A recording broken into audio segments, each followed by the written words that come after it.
Yo, what's good? Welcome everybody in the building. Today we have a special guest from Raider Ramble.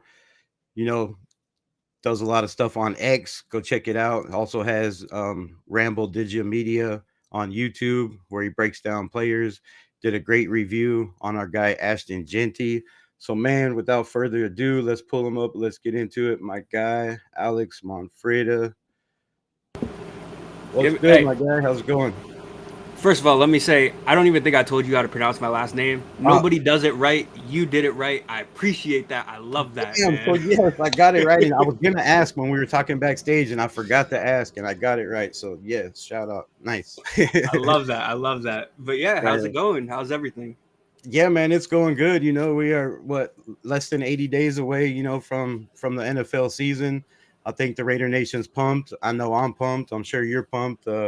So yeah, man, it can't get any better unless we were starting, to play football tomorrow. Yeah, absolutely. And I want to apologize to everybody for camera difficulties. I will not be appearing on camera, but it's my mistake. We didn't. Well, I didn't really check things out beforehand, so I apologize for that. Yeah, that's my bad too. I kind of, like I said, it's a new streaming app, and most of the people that follow me know that I always have problems with this. So we'll get it together. We'll get it right. But they just keep on following. So yeah, man. First off, what are what do you think of Pete Carroll in the building? I know, like us, we talked backstage. There's been three different coaches since you've been around and covering. Um, what do you think? The difference is with Pete Carroll in the building.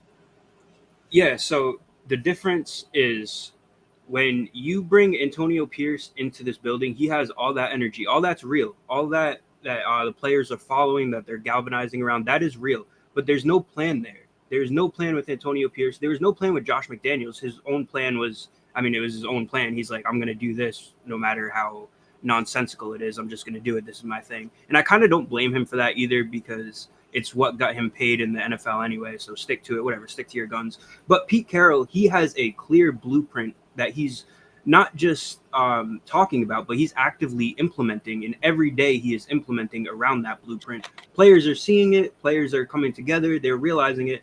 And a guy like Max Crosby, it's like I said, the talk and the galvanizing with Antonio Pierce and the energy, those are real. But after a while, if you're a guy like Max Crosby, you've been around it with so many different coaches, you're kind of like, yeah, well, it might be real, but I've heard this before. What's different about this guy? What's different is the plan, the blueprint, the implementing. And Pete Carroll's bringing that. He's making guys like Max Crosby come back around, saying extension, absolutely. I still want to be here for sure.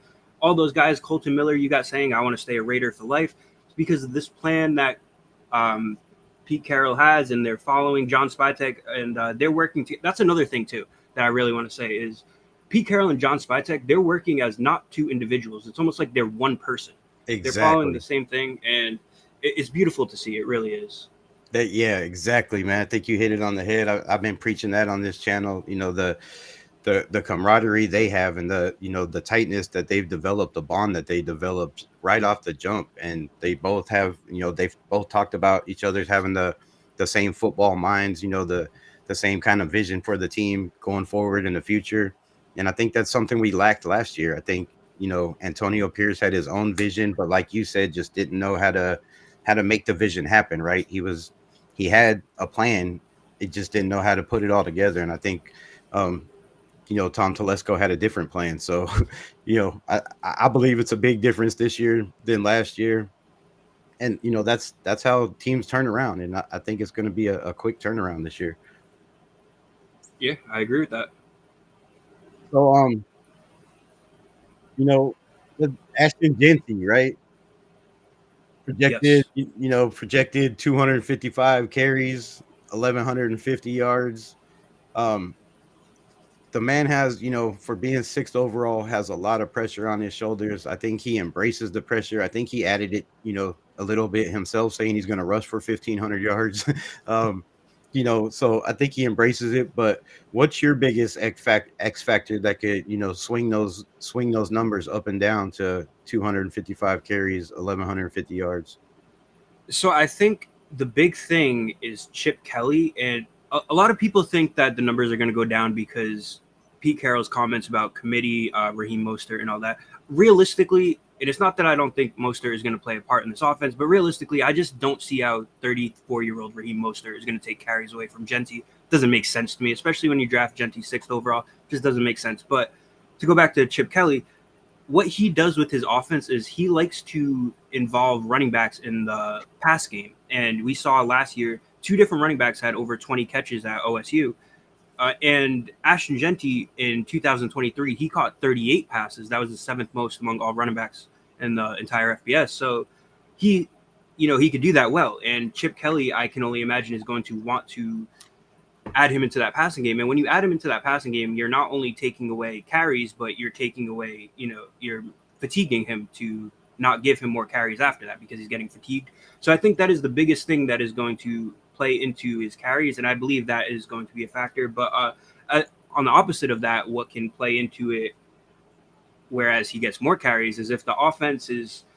So we kind of talked about this backstage. You got a new quarterback, you got a new wide receiver 2, you got a new who I think is going to be wide receiver 3. I definitely think Thornton is going to take over for Trey Tucker, and you have a lot of new pieces and a new head coach, offensive coordinator, right? New running back for that matter.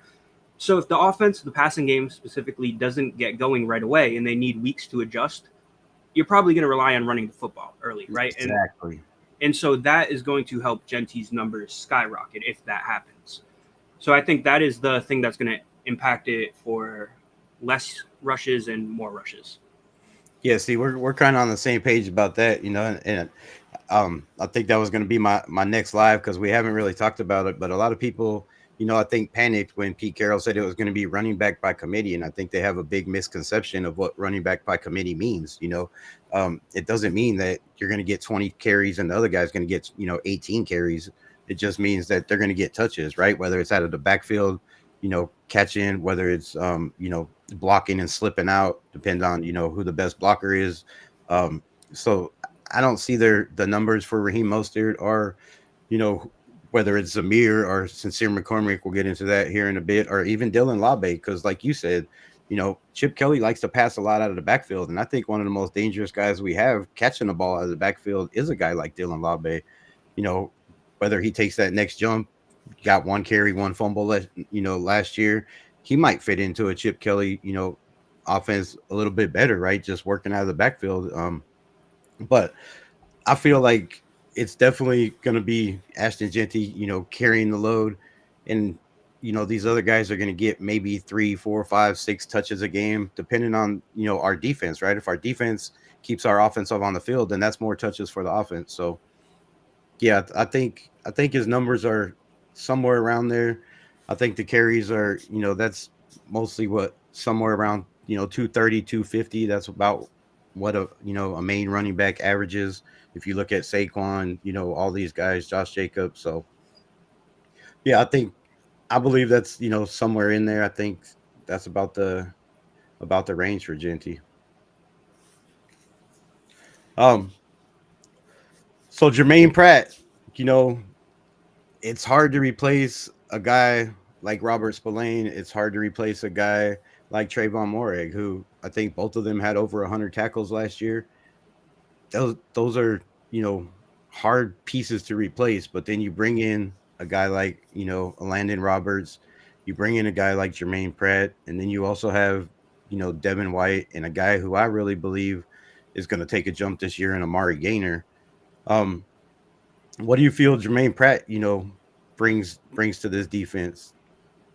What I think that Jermaine Pratt brings to this defense is everything that fans think a Landon Roberts is going to bring to this defense. And what I mean by that is when Spillane left and went to the Patriots, obviously, and Landon came in, everybody was essentially saying, like, this is kind of like a lateral move, like Landon Roberts is kind of like Robert Spillane. They're not the same at all. Like, they're really not, from athletic profile to what they specialize in.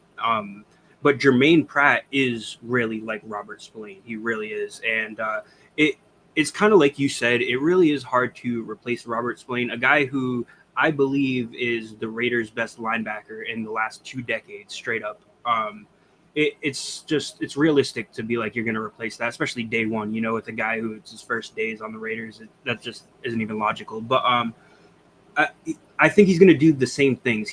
Jermaine Pratt is a guy that kind of does a little bit of everything, and while he's not the greatest in coverage like Spillane wasn't, What he does have is natural instincts, and you will notice with Spillane, I'm sure you've noticed over the years, is he seems to be in the right place at the right times At the in right coverage. time.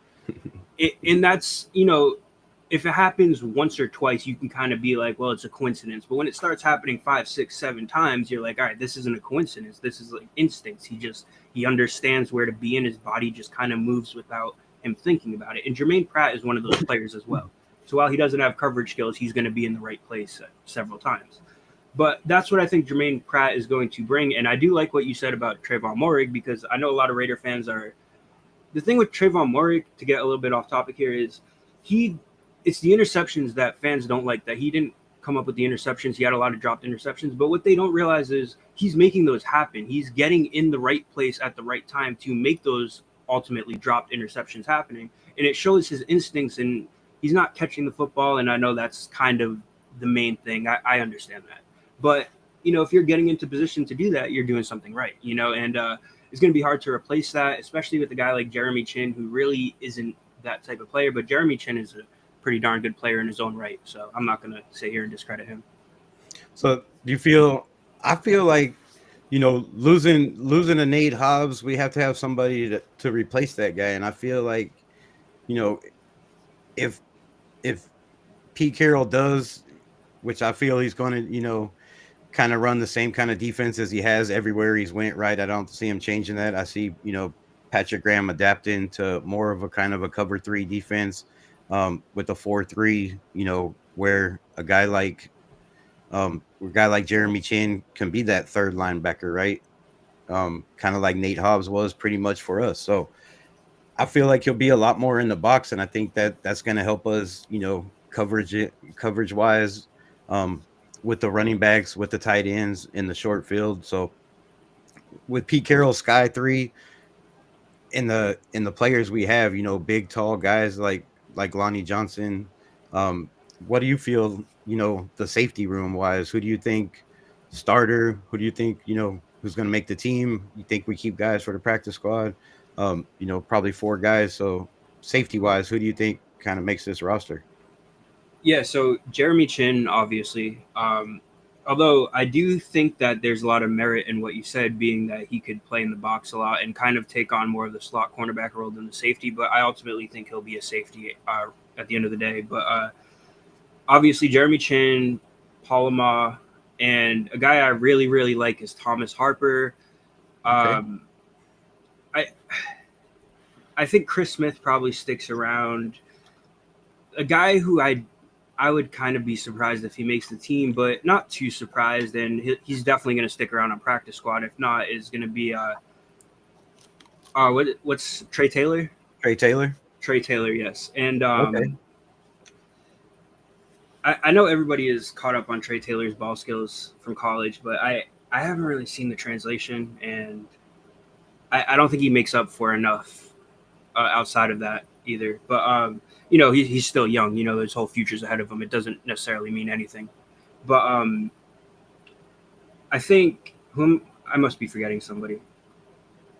I have to be forgetting one person. I think they have Lonnie Johnson's been playing Yeah. a little bit of safety and corner. Yes, Lonnie Johnson.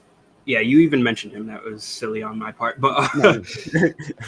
but yeah, I think Lonnie is probably going to be somebody who obviously he's going to play a lot of special teams, but I think he's going to kind of move around the secondary, as you hinted, and play, just kind of the duct tape guy. Wherever somebody needs to be stuck in on the play, he's just going to be stuck in on the play. But I think that's probably the safety room right there. Nice. Yeah. So pretty hot take, Trey Taylor, it is questionable because he doesn't fit that, that Pete Carroll's MO with, guys over 6 foot, 6'2", 6'3" safeties like he likes. Those big fast guys, he's kind of smaller, a little bit more bulkier. I thought maybe that was a guy that maybe try him in the slot, right? Because he played a lot in college. So I thought maybe he could fill in at that spot, but that would be interesting if he doesn't make the team or if he's on the practice squad, because he didn't get much grass time last year, so not a lot of people have a lot of looks at him. But yeah, Lonnie Johnson, he's going to make this roster, I feel, just special team wise. And then if he can stay healthy, I see him, like you said, sprinkle him in here and there. Let's get into this chat. Shout out everybody out real quick before I forget everybody. What's good to the chat? Appreciate y'all pulling up. Robert Pena, my guy Not Bueno, Ryan, appreciate you. Trixie Blue, y'all get in your questions if you got questions. Jason Ruiz, appreciate y'all. East Coast, my guy Yerp, what's good? Appreciate y'all. Get in your questions. You got questions. So offensive wise, I heard you say, you think Dante Thornton Jr. is going to take that number third receiver spot from Trey Tucker. I've kind of been talking about that on the channel. Also, I kind of feel like, he's just bigger, faster, stronger, has a bigger catch radius, can win those 50-50 balls. Trey Tucker struggles with that. And I see him, like, kind of like you said, dropping down, to that fourth receiver and maybe even farther. What do you see with Trey Tucker's future for Las Vegas Raiders? I mean, I like Trey Tucker. I like this is the weird part where you never really want to badmouth players, and especially guys who show up every day and they wear their heart on their sleeve like Trey Tucker does. Absolutely. I mean, Trey Tucker's a guy that he was drafted, third round pick, I believe. And I remember everybody, including myself, was kind of just like, that's an odd pick, but like as the years go on and the weeks go on, you're kind of like, all right, this dude's a gamer, Yeah. But I've done Trey Taylor film breakdown, as I'm sure you know, in extensive fashion, and I don't know what sticks him in a starting role. I just don't. If there's one quality that people like to talk about him, it's the speed, of course, and it's really just like it's straight line speed. It's not stop on a dime speed, or do some zigzag that he doesn't have that wiggle or that that elite get off to try to get away from guys.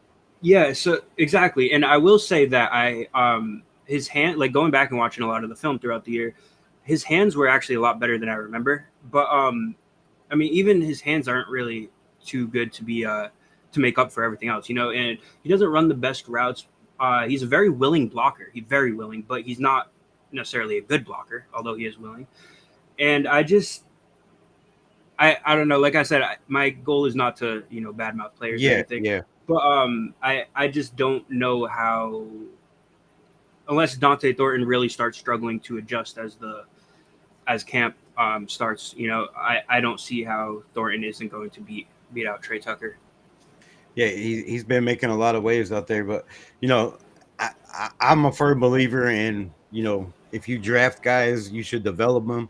But it's hard to develop guys you draft when you have a new coach every single year, because we all know when a new coach comes in, there's just guys that don't fit that scheme. So not about, nothing against Trey Tucker. We all want him to be a Raider and develop into a Raider, of course. But the way they drafted, getting Beck and then getting Thornton, it just ever since the draft, I was like, man, where does he fit in? Do they use him as that third receiver or fourth receiver? Do they try to put him on special teams? Do you use him on, reverses or end arounds just to use his speed to get him out there? But like you said, like we talked about, he's not, really elusive at breaking tackles. He's not that slippery guy. So yeah, it happens every year when you get a new coach. And we seem to have one every year. Sometimes every, two every year. It's hard to keep guys in the building and develop guys. So I wish the best for him. I see him making this roster, of course. I don't see him going anywhere, but, I don't see him getting more reps than, last year he got what I think 400 something attempts. So, I don't see him getting much more than that this year, which is not good when you're getting close to those contract years. Yeah, absolutely. I mean, there's no way he doesn't make the roster realistically, assuming that he doesn't get moved. And I don't think he is going to get moved. But assuming he stays, there's no way he doesn't make the roster realistically. And if I said Trey Taylor in that last clip, I apologize. I obviously Yeah. But other than that, yeah, that's how I feel about Trey Tucker. So let's talk a little bit about the Raider Ramble. So, to me, I think you kind of built like a, a strong voice on X and Raiders media. I love the content. I check out everything you do. But what's the biggest misconception fans have about how stories get made at the Raider Ramble? Um, I don't know. That's actually a really good question.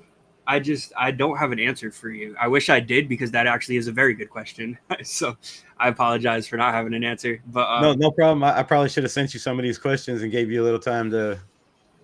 I mean, the thing is, like, I don't think that there really is a misconception that I know about. If I'm sure there are misconceptions, but none that I really know about. Or I'm not exactly on X all day looking for negative feedback, or people who are Yeah, being negative. So I don't really have an answer for you in that regard.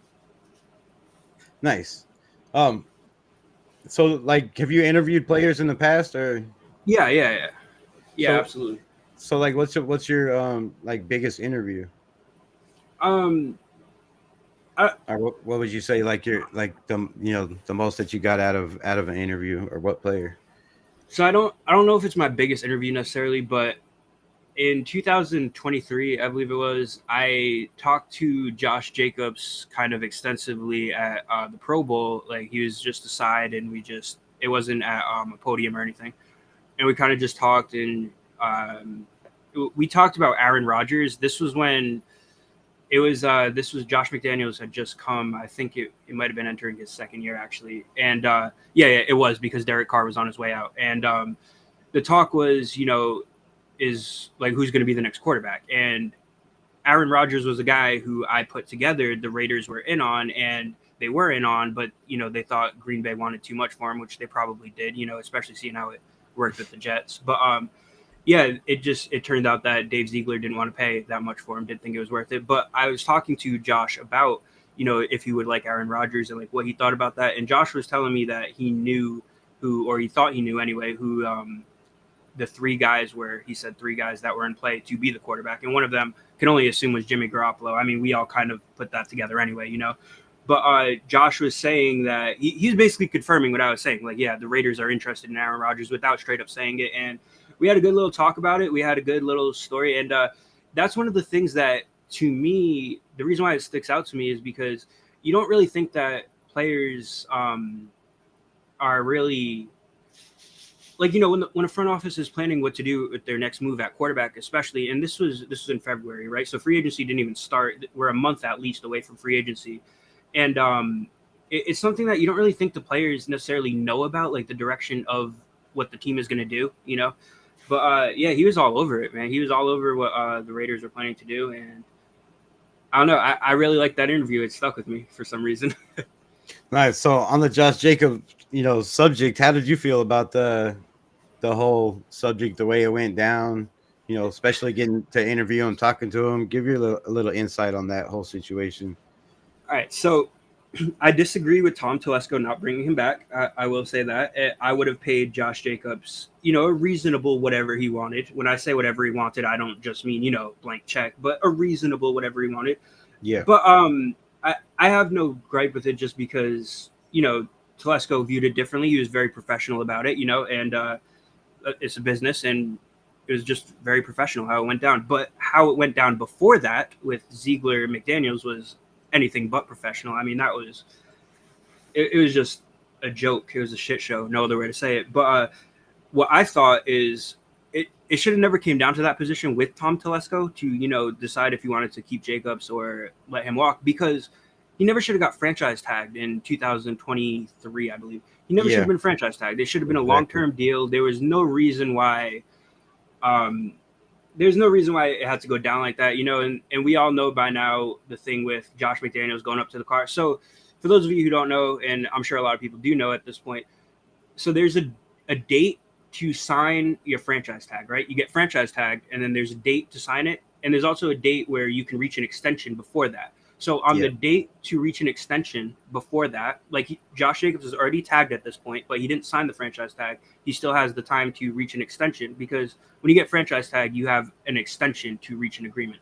So on the last day to reach a long-term agreement, Josh Jacobs is in his car. He's outside of the Raiders facility, and he's on the phone with Dave Ziegler, and he's saying, like, let's work out a deal right now. I'll come right upstairs before it's officially past the deadline for a long-term deal. I'll sign the paperwork. That's it. I'm a Raider.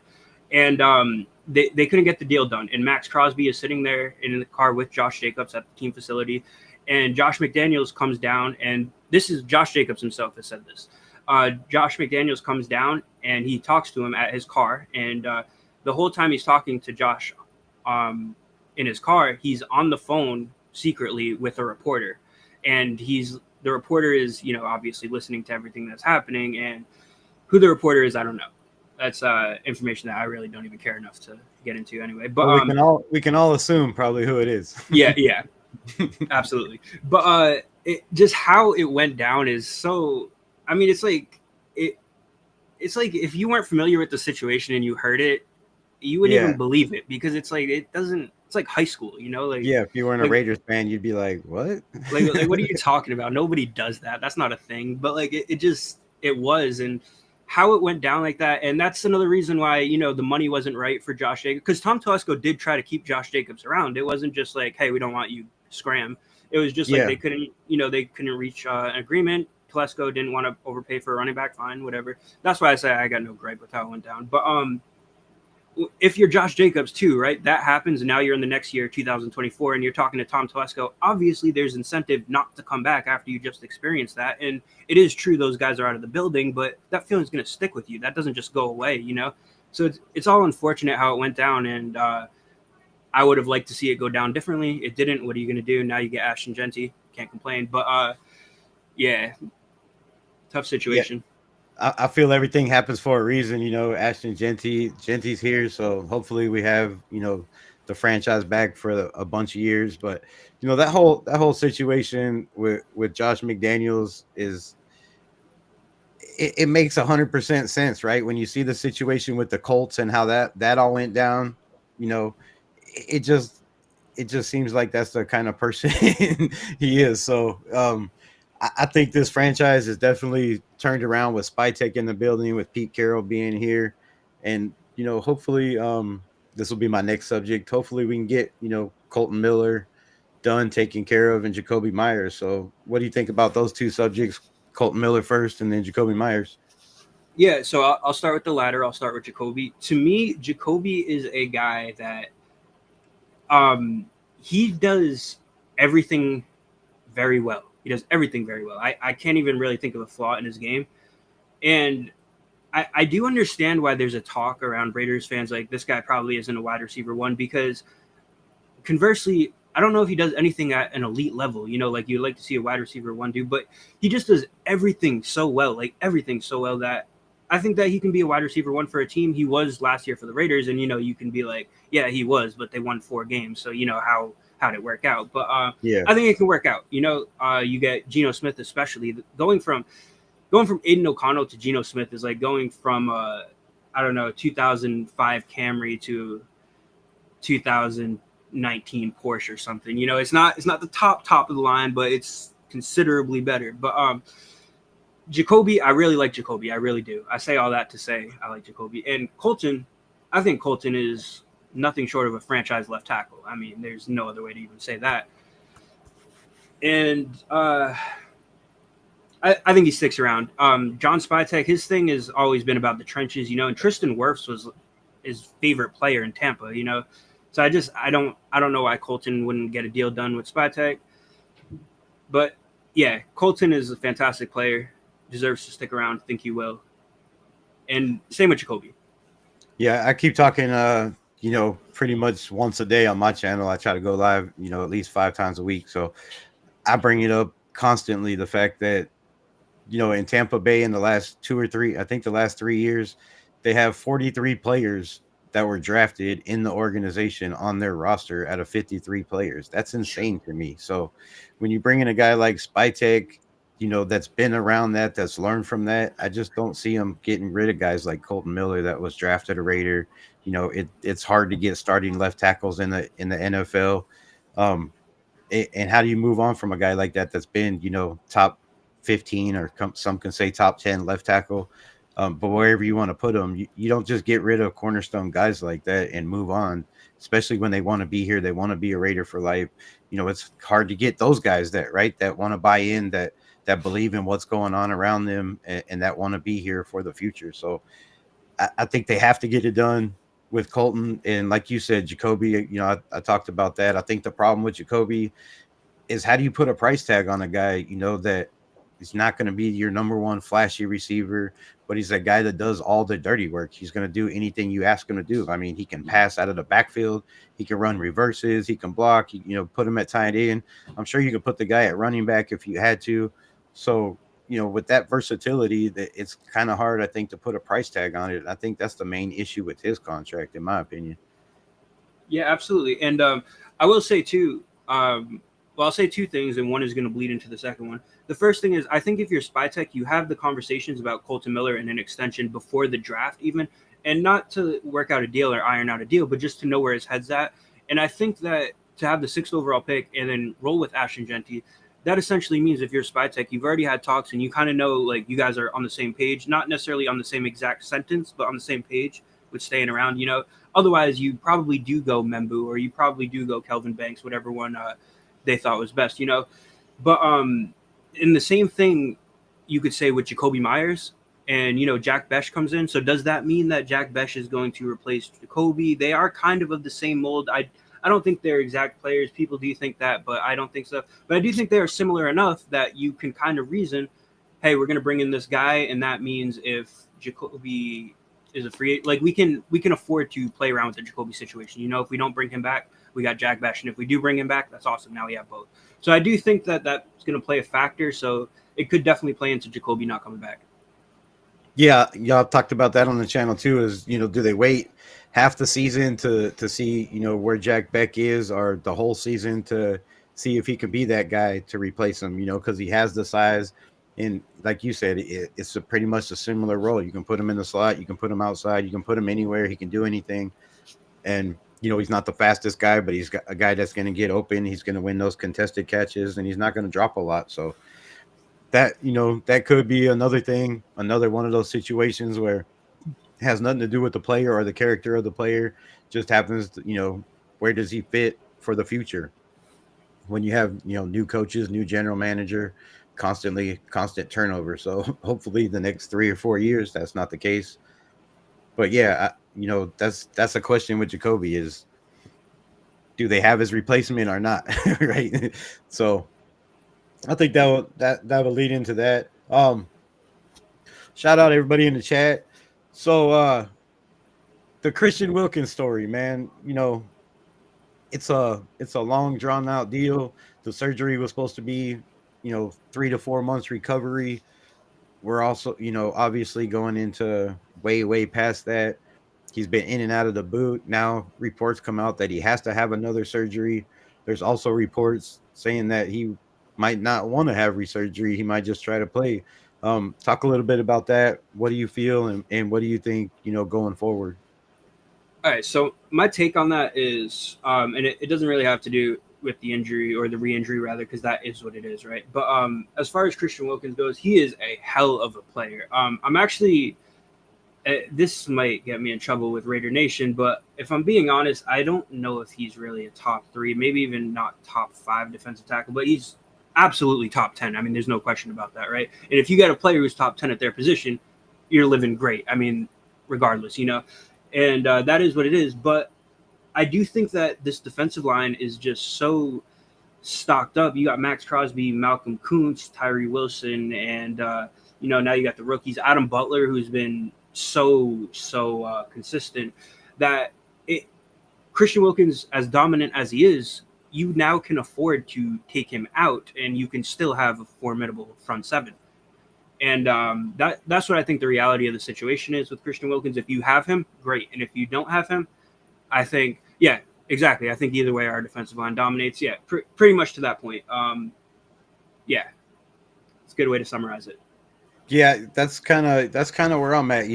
I like Jonah Lolu last year. I think he took, big steps every single game. It looked like he was getting to the quarterback a little more, starting to get a little bit feel of the speed of the game. And, I see big things for him next year. And then Adam Butler, we all know that Adam Butler has said many times he wants to be that every down back. He wants to be out there. He doesn't want to come off the field. Now's your chance, right? So you're going to be out there an awful lot. And then you got guys like Tonka Hemingway, who's making noise in practice, and then JJ Pegues, where does he fit in?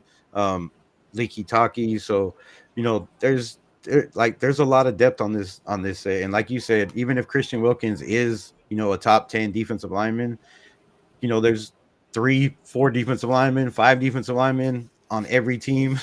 That's what 200, 100 and something defensive linemen. So top 10 is, you can't ask for more than that. But I think with the depth we have, it's going to be a loss, of course, losing a player like Christian Wilkins.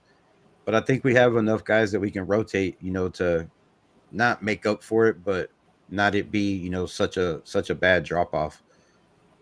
Yeah, and Luwalu is actually a very good pull. I don't know how I forgot about him. I did film study on him too, and his film last year was as good as it gets for a rookie. It really was, and he's a guy that he's not, he's gonna fly under the radar because he's not like a pure pass rusher, defensive tackle like fans like to see, but he just does everything right on film. He really does. So I agree with you. There's a lot of depth in this line.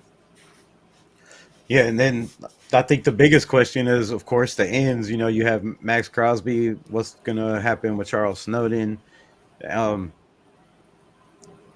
my favorite player right now on the Raiders is Malcolm Kuntz. I love the dude's speed on the end. I think he makes Max Crosby's job easier. He makes the rest of the defensive line, the linebackers' job easier, just with his speed, his threat. And man, if he can just get back to close to what he was before he got injured, it's going to make a big, big difference. And we seen last year, how much of a loss it was. We tried to bring in Kayla Von Chasen, Charles Snowden, Tyree Wilson. I mean, we threw everything in the kitchen sink trying to replace Malcolm Kuntz. And I think, if he can stay healthy, that's going to be a huge, huge asset for us this year. Yeah, I agree with that.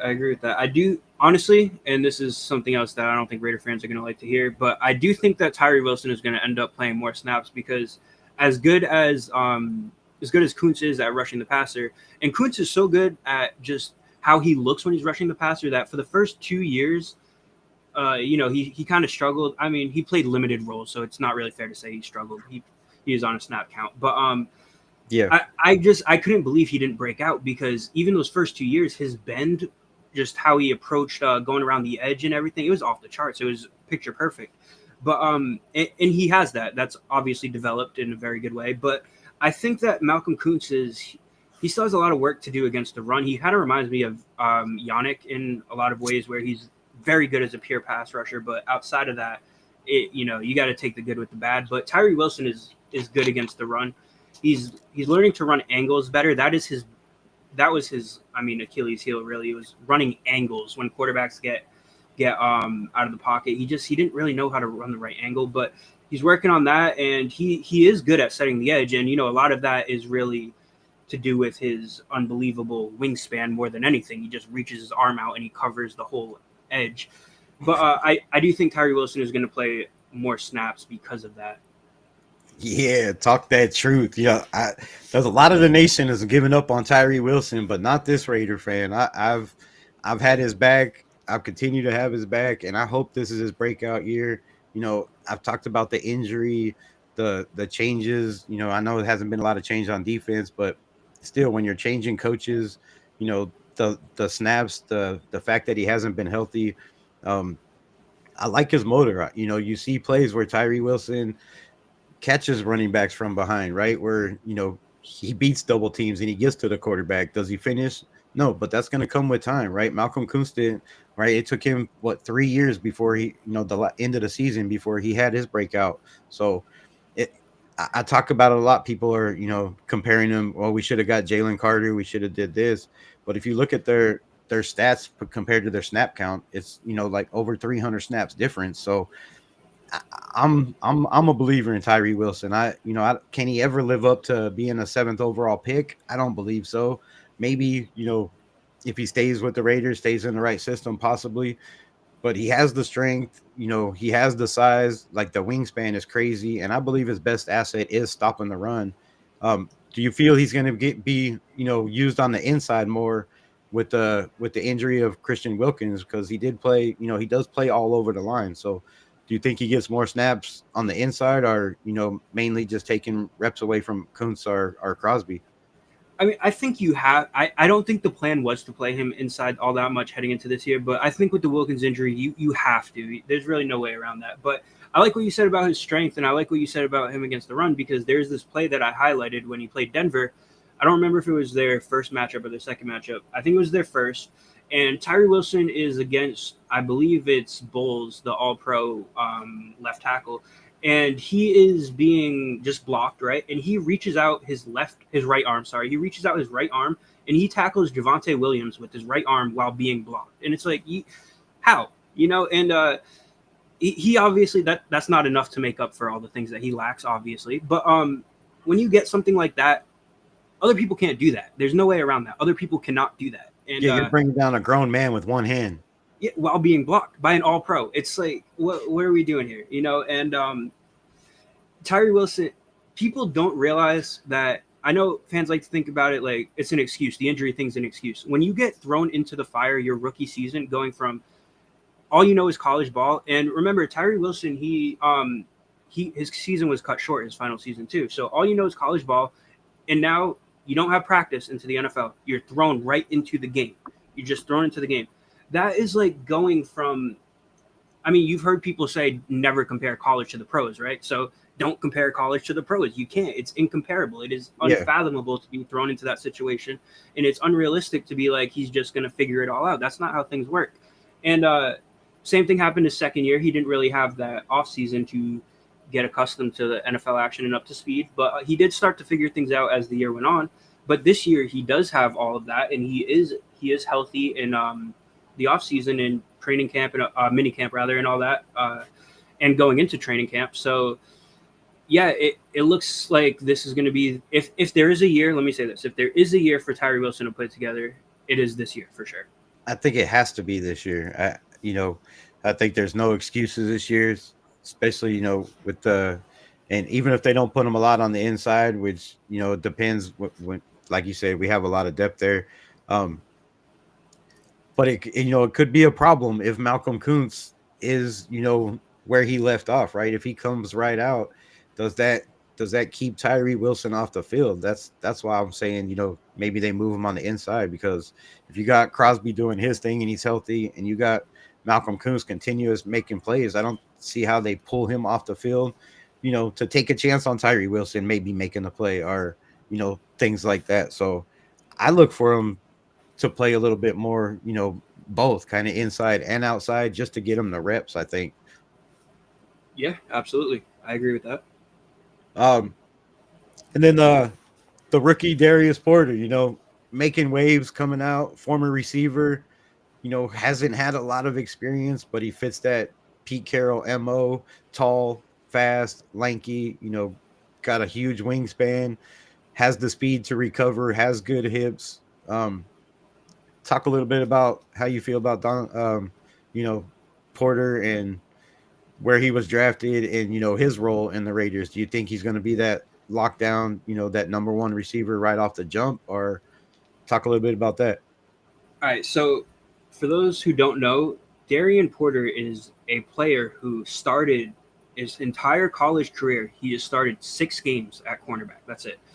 And for that reason, people say that he's raw, he needs to develop, and that may or may not be true, but I've done extensive film study on him too, and I don't see any rawness. It's so weird because he did only start 6 games, but he seems to be so refined and so just all the skills are there. They seem to somehow all be pretty developed. It's a limited sample size again, and just because he started 6 games at cornerback, only 6 games, doesn't mean he only played 6 games. So there are more games that he didn't start that he played cornerback. But it's crazy because I hate to use that word raw with him, even though everybody uses it, because I don't see the rawness. I don't see a guy who needs time to develop, which, he's only played so little. So maybe that is the case, right? Maybe we just saw all the good side of him.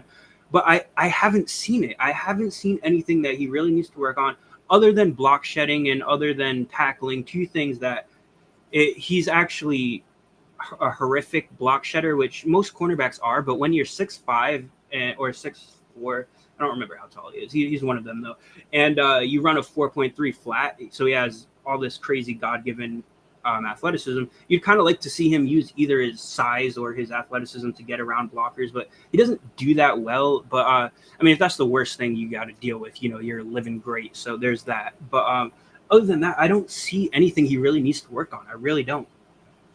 Yeah, I think he, like you said, it when you watch him, just the tape I've watched on him in college, and I know it's a big difference, but just the practices, the film that they show in practice, the movement, his hip movement, you know, his decisiveness, like he feels like his instincts, he knows when the ball's coming, he knows, when to turn his head, he reads the receiver very well, and I think that all comes into play in a lot of receiver, right?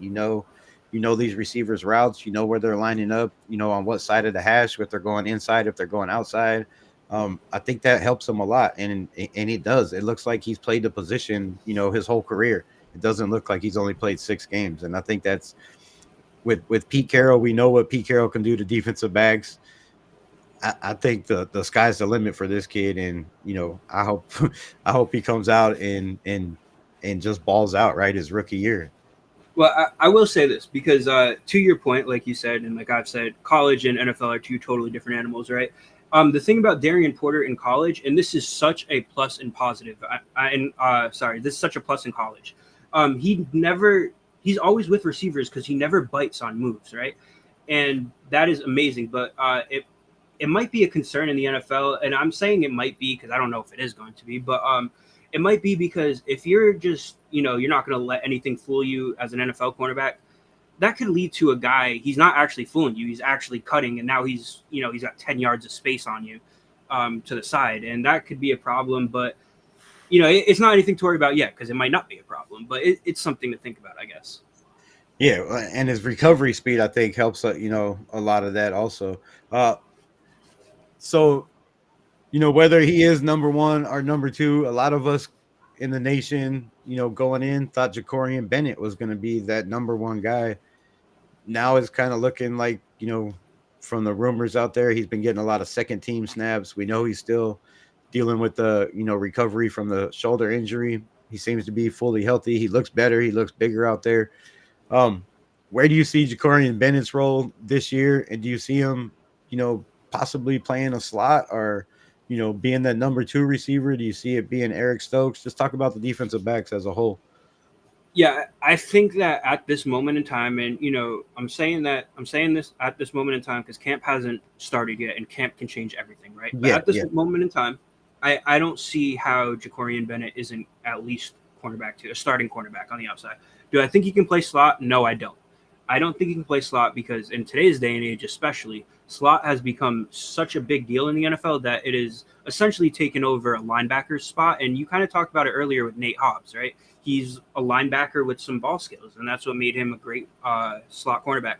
But that's not Jakorian Bennett at all. He's not physical enough. He's not a great tackler by any stretch of the imagination. He's actually a downright terrible tackler. It's just really one big flaw in his game. But he can't get around blockers either, just like Darian Porter can't. And these things are, you need to be able to do this to some degree to play slot. And it's fine if you can't do it as a boundary guy. Most boundary guys, that's not their game. They're focused on other things like coverage and whatnot. But as a slot cornerback, you need to be able to do that. He can't, so I don't see that fit. But yeah, like I said, from this point right now that we're in, I don't know how he's not a starting cornerback. He has exceptional ball skills. He's a great lockdown cornerback, of that mold. Yeah, and on the tackling issue, I know I do a lot of film breakdown also before I got monetized and get copyright strikes all the time. But I've seen a lot of when AP was talking about business decisions from players not wanting to tackle. I've seen Jakorian Bennett, but on his defense, now that we found out he had his shoulder popping in and out on depending on how he hit or how he tackled. I think that limited his tackling ability or his ability to want to tackle. So can he be that player more physical now that he's had the surgery and healthy? I hope. I think that'll help and it'll show in practice once the pads come on. because I think he could be a little bit more physical, right? We heard last year, Jacorian or not Jacorian, Jack Jones and Nate Hobbs constantly bragging about, this kid's a dog, right? So does he have that dog in him, and will it come out? Now that the shoulder's healthy, I hope so. But how do you feel about that?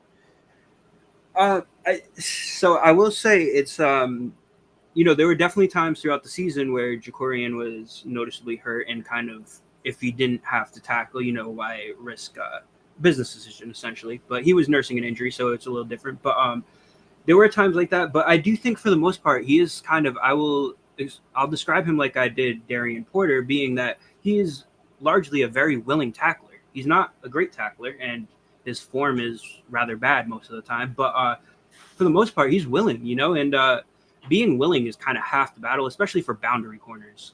And he is most of the time, but he's not effective in that. And one thing I do worry about with this cornerback duo, I think that coverage wise, just pure coverage, the boundary corners specifically being Porter and Bennett, they're going to be fine. But I do worry about outside runs and things of that nature because somebody said in the comments here, why aren't we talking about Darnay Holmes? Darnay Holmes, the stats, I don't know the stats off the top of my head, but what I do know is when we're talking about slot cornerback, you're not comparing stats. You're comparing like their traits, because they got to be able to cover like a cornerback, and they got to be able to have the physicality and instincts of a linebacker against the run and all that. And I don't really see that in Darnay Holmes. I don't think Darnay Holmes is a particularly good block shedder either. So a run to the outside, that's another reason why I said earlier, I think Tyree Wilson is going to take on snaps instead of Kuntz, because the two cornerbacks on the outside, they can't defend the run. They're really not that good. I don't think Darnay Holmes is that either. So if you got Malcolm Kuntz, who's not good at that either, like what do? You got to bring in a guy like Tyree Wilson who can kind of set the edge there. But that is one thing I worry about. I do think runs to the outside will kill this cornerback duo, and Jacorian Bennett, unfortunately, will be part of that, I believe. Yeah, I think that's my biggest question is this cornerback room and tackling. We constantly get beat over the middle.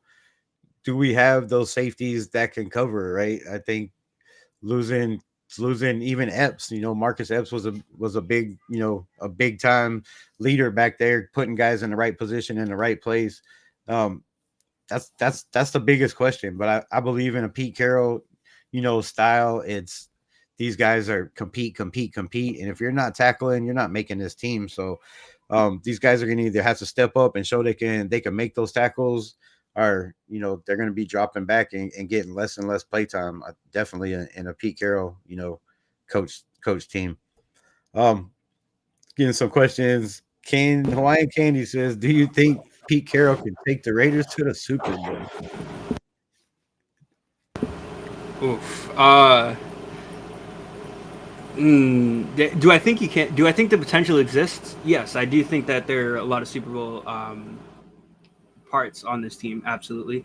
Do I think it's going to happen in year one? I no, I don't think so. I think there's too many question marks. Now, something we talked about backstage that I stressed is like, when I say question marks, it doesn't mean that it's a negative, right? It means I don't know if it's a negative. It could be a negative. It could be a positive, though, question marks. But there's just too many question marks with this team. And something else I said, too, is there's 22 starters on the team, offense and defense combined. 11 of them are first-year Raiders. So that's a lot of new pieces you got to get accustomed to with each other. And it does help that Geno Smith and Pete Carroll are obviously as familiar as a quarterback and head coach are with each other across the NFL. But there's just too many new pieces for me to say that could be a thing, But if everything goes right, I do believe the talent is there. I will say that.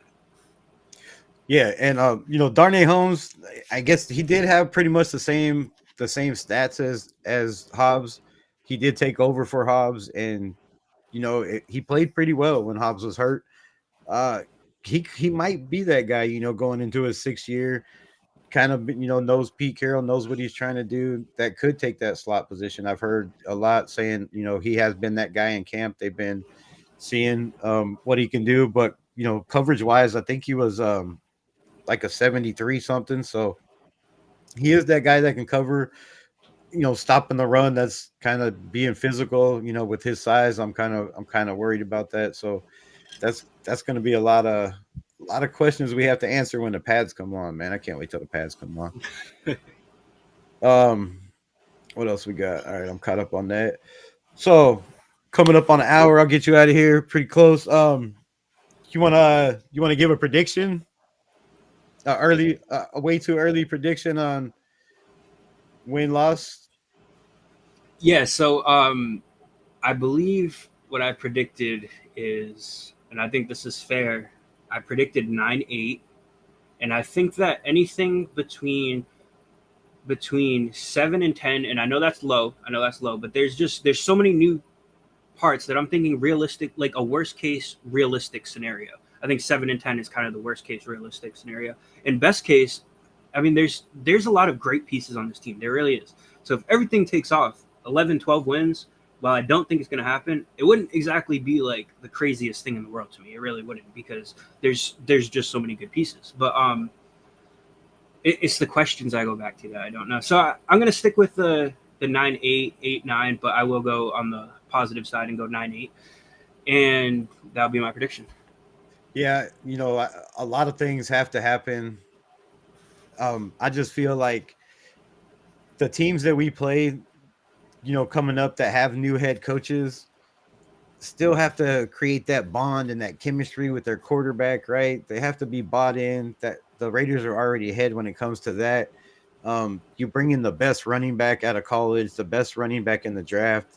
Some people can even question maybe the best player coming out of the draft. You know, we'll get to that last question. So I feel just the turnaround of the needs we got definitely puts us. I have minimum 8 wins. If we lose less than that, then something drastically happened in my opinion. We didn't stay healthy. It was like last year. But yeah, somewhere 9-8. I'd be happy with that. I think probably this year with the AFC, as strong as it is, I think you might have to have 10 wins to compete for a playoff, spot this year, even the wild card. Yeah, I'd agree with that. I'd agree with that. Um, all right, man. I'll get you off here. I got a couple fun questions I'll ask real quick. Where are they at? All right. So if you can mic up any Raider player, past or present, for the entire game, who would it be and why? Oh man, this this is gonna be one that, like, I'm thinking. Oh man, there's so many just cool characters, man. Like, you got AJ Cole. If you want to take it more of a psychotic but still cool route, Bill Romanowski. There, I'm thinking guys like that. I'm not thinking like your Max Crosby or like star players. Like, I'm not interested in Max Crosby being like, "Yeah, I beat you. I'm Max Crosby." I'm more I'm more thinking like, I want a show here. I want a show. Right. But oh man, that's a really good question. I know I'm going to be snubbing people. I'm just going to go with Bill Romanowski. I feel like that is just going to be a comedy show of Hey, absolute that's that insanity. that would be a great mic up. I'd be down for that. I'm a big Romanowski fan. Once he got to the Raiders, forget about all the other the other teams he played for, of course. Um, but yeah, as a Raider, man, he just turned this team around so much in the year he was here, and mine. Y'all can comment too in the chats. Who would yours be? Mine, of course, would be a guy like Lyle Alzado. I think, you know, to hear him just constantly what he said to players, his mentality, his physicality. I think that would, they would have to probably bleep most of it out, and you wouldn't know what words he was using because I think it'd be like, but beep beep beep beep beep, you beep beep beep. So, it'd be a little rough, but I think Lyle Isaiah would be a great mic'd up. And then last but not least, and chat, go ahead and answer this too. If you were stranded on a desert island and only had to watch one season on loop, which year are you picking? Oh man. um, that's a good one too.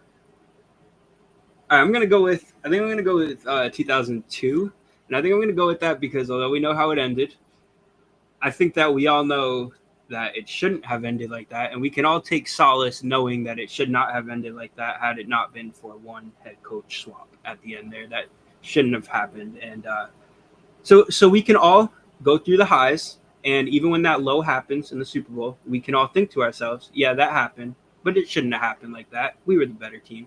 Yeah, So yeah, I'll go with that. yeah. They definitely should have had an asterisk next to that Super Bowl. There should be one, one to not remember, man. But yeah, I'll let you get out of here, man. I appreciate you coming on. If you want to do this again, let me know anytime. If you get your live going or whatever on YouTube, we can do that. I'll pull up on yours also. But y'all make sure go like, subscribe to his channel, Ramble Digital Media. Y'all go give him a follow. Go watch his content. Uh, Anything you want to say? Last words. Tell the people what you got going on. I know you talked about doing the little AFC West thing with Raiders Ramble. Talk Uh, about that. Tell people a little bit about your future and what you got coming up.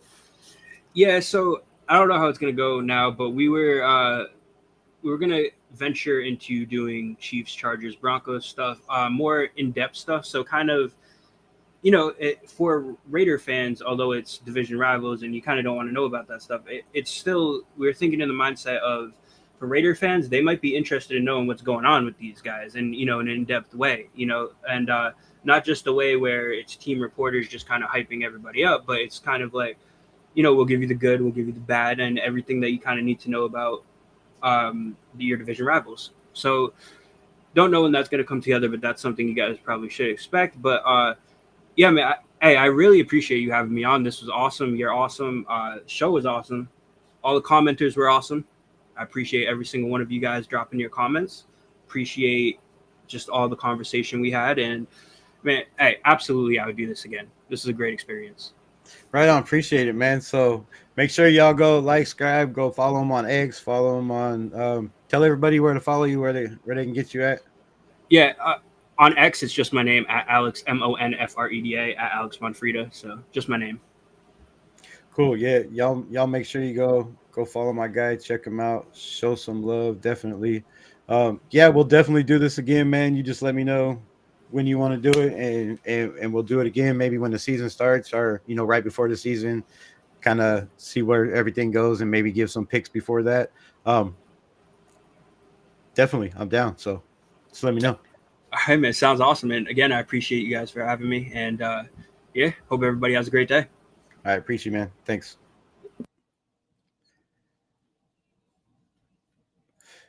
All right, man. Shout out to my guy pulling up, dropping some knowledge on the Raiders. Let me know what y'all think. Y'all feeling any better about the season? You feeling a little bit more comfortable? Do you have a little emptiness in your stomach, you know, about the cornerback room, the linebacker position? Let me know how y'all feeling. I think go check him out again on X. He has lots of good takes, and I think he had some hot takes with the Trey Tucker thing. Where's he going to fit in? Is he going to be that fourth guy? Is he going to be used more on special teams? I thought the Trey Taylor, take was something I wasn't expecting. Shocked the hell out of me. I thought he was pretty much a lock. So we'll see how it goes when the pads come on. Right? Can he be that guy to step up? Um, and try to make this team, or at least make the practice squad. We all know how that goes every year when you bring in new coaches, new players, right? New offense, new schemes. Some players just don't fit with with the previous or with the new scheme like they did with the previous scheme. So what do y'all think? How y'all feel? Y'all got any more questions? How was y'all's weekend? Shout out to the chat. We get into some of these real quick. My guy says facts. Gotta win when you're on the field for Pete, right? And that's another thing, man. Like 20-0. Damn. I like Chris. We're going 20-0. You know what that means, right? 20-0. I like that. I like that. But shout out for everybody being in here, man. I won't be on tonight. I don't know about tomorrow. I'll be traveling back home to Arkansas for the next couple days. So I'll be popping in and out. I don't know when y'all see me, when you won't see me. What? How do y'all feel about the upcoming season? Are you feeling good? Can you not wait? Let me know in the comments, man. Where y'all at? He was a big fan of Geno. I didn't get to talk about Geno. We'll pull him up again. I didn't want to keep him too long. Very busy man. So again, like you say, we'll pull it up. Next time we'll try to have the camera ready. I apologize. Restream doesn't let me. I don't know why, but it doesn't let you pull up unless you're using the computer. And I guess he uses his computer, but he uses his camera as the phone for the computer, and it wasn't connecting. So I apologize for that. Y'all didn't get to see my guy, but next time we'll definitely have it dialed in. Jason Downs says, I'm optimistic with our secondary. Linebacker room is filled with veterans who might be able to make each other better. Absolutely. And I, I feel good about the linebacker room. I feel good about the linebacker room. In a cover three, in a 4-3 defense, base defense, right? Like I said, we're gonna use probably that third linebacker is gonna be a hybrid guy.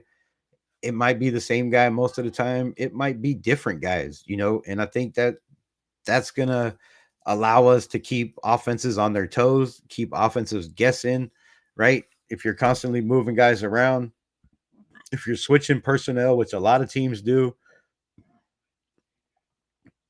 it keeps teams guessing. It doesn't let teams just pick one player, to try to pick apart or to try to pick on. In the cover three system, I think that helps also. So man, look for this team, I believe, to be dialed in. We heard the man talk about the difference in the locker room since he's been around the Raiders with Antonio Pierce, Dick Daniels, sorry, Josh McDaniels. Uh, it's a different feeling, right? He said the man has a blueprint. We've talked about this on this channel over and over again. When you have a blueprint, it's a lot easier, right? You don't just go in, pour concrete, and start framing up a house, right? You got to have plans. You got to know where the walls go. You got to know where the bathroom goes, right? You don't want to build your bathroom in a bedroom and not have plumbing, right? There's a reason there's holes in the ground for your toilet to go in, for your shower to run through, right? You got to have plans. Pete Carroll has that plan. He has that blueprint. He has the winning blueprint. He knows how to get to the playoffs. He knows how to get to the Super Bowl. The biggest question is, can he get these players to believe in themselves, to buy in year one and compete in this division? Because if we don't compete in the division, we don't compete. But appreciate y'all pulling up, man. Much love to everybody in the building. If y'all ain't got nothing else to say, I don't want to waste y'all days. If you ain't got any questions, anything else to talk about. Um, oh, Tyree Wilson, man. You heard the guy talk about Tyree Wilson. I know, y'all know, I haven't given up on Tyree Wilson, and I'm not the only one, right? He seems to think that this, Tyree Wilson, that's another hot take. I'm gonna have to clip some of those and make some shorts. Tyree Wilson taking reps away from Malcolm Kuntz. That would be huge. That would be a huge step for this defense. Malcolm Kuntz doesn't have to be out there all the time coming off an injury. He could kind of ease into it, when we're in run plays, which Malcolm Kuntz could stop the run. Don't get me wrong. We've seen him be like Max Crosby, right? And just blow up run plays over and over again with his speed, his length. But Tyree Wilson on the outside on run plays, I think is a good bet, right? He has, big, huge strides. He has those long arms. You talked about the strength, and I want to see it, right? I want to see it just for the Raiders, for this team. I think if Tyree Wilson has one of those years, man, this defense is nasty, right? And if the defense keeps up with the offense, and that was another question I missed.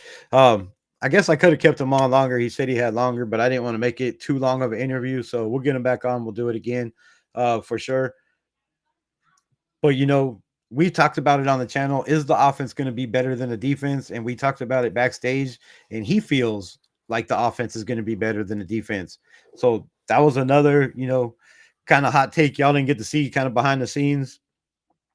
But yeah, I was surprised on that too, because I feel like our defense is our, our best asset on this team. Patrick Graham being in the the defensive coordinator going on his 4th year. Yes, he's going to have to change some things and implement some things, that Pete Carroll likes to do. Mainly, probably, a lot of 4-3 with sky coverage. I think that's going to be the difference. But I have, I have all the faith in the world in Patrick Graham adapting, being able to, put players in the right position in cover 3, and then the size, the speed that we have on this defense, I think is going to make a difference. So y'all don't be, chin up, chest out. Things are looking bright. Things are coming upward. But again, can we get these players to bite in? Can they all come together? Can they fix Geno Smith? I don't know when my next live will be scheduled again. Like I said, it might be Wednesday, probably, maybe, possibly Tuesday, or it could just be a pop-up live on the road. I don't know. I don't know. But who my guy says. Shout out to my guy Chris. Y'all go check out his channel, Chris for Raiders. Y'all go check out Yerp's channel. Y'all go check out Jeff's channel. Who else pulled up that has a channel? Make sure I don't forget all y'all. I think Jason Downs, you got a channel too? Yeah, go check out everybody. Go check out everybody. Make sure you like, subscribe, show love to the nation. We need a good offense to keep other teams' offense on the sideline.